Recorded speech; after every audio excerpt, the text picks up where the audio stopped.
পৌরাণিক শহর আমাদের এই গঙ্গারামপুর শহর, তাই এটা একটা পর্যটন কেন্দ্র করলে মনে হয় অনেকটা ভালো হয়। তো এই যে দেখতে পাচ্ছ সেই পৌরাণিক, মানে কি বলবো, এটাকে কাঠামো বলবো না কি বলবো, এগুলোতে নিশ্চয়ই ঘর ছিল। তো সেগুলো কালের স্রোতে বা কালের ক্রমে এগুলো সব ধ্বংসস্তূপে পরিণত হয়ে গেছে। আর কি বলবো, চলো, আমি কোনো একজন মানুষ এখানে থাকতেই পারে, তো অসময়ে চলে আসলাম এখানে। তো কি বলবো,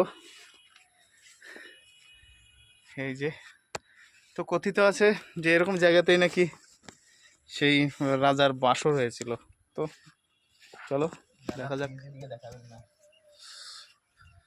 সো টেনশন নাই। আর আমাদের গঙ্গারামপুর যেহেতু এটা আছে, অবশ্যই একটা পর্যটন কেন্দ্র হলে ভালো হয়। তো পার্কের মতো হবে, অনেক মানুষ আসবে এখান দিয়ে।